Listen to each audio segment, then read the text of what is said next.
रमदान अल्लाह का मेहमान तो चला गया, लेकिन प्रैक्टिकली अब हमें क्या करना है? डोंट स्क्रॉल, वेट, हम भाइयों की बातें सुन के जाएं।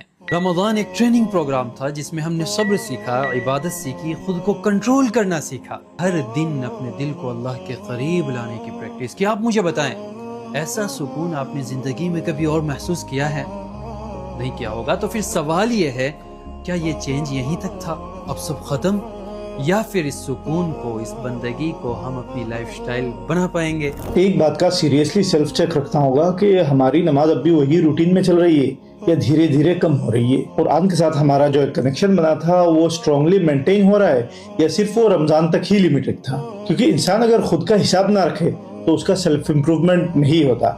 एंड यही वो पॉइंट है जहाँ से सब कुछ डिसाइड होता है।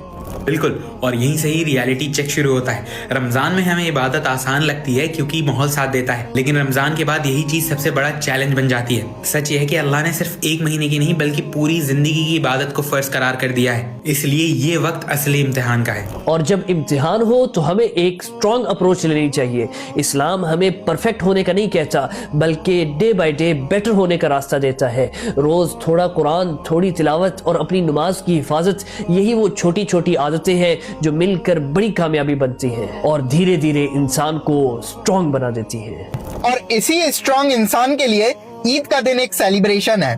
बस हमें एक चीज का ख्याल रखना है कि हमारे अंदर रमजानुल मुबारक के महीने में जो भी चेंजेस आए हैं, हमें उन चेंजेस को अपने अंदर बाकी रखना है, वरना हम सिर्फ एक महीने के मुसलमान बनकर रह जाएंगे। तो आइए हम इस ईद पर एक स्ट्रॉन्ग कमिटमेंट करते हैं कि हम अपनी इबादत को सिर्फ रमजान तक लिमिटेड नहीं रखेंगे, बल्कि अपनी पूरी जिंदगी को अल्लाह की मर्जी के मुताबिक गुजारेंगे और हर दिन खुद को बेटर बनाने की कोशिश करेंगे। अल्लाह ताला हम सब को इस्तिकामत नसीब फरमाए और हम तमाम की इबादतों को कबूल फरमाए।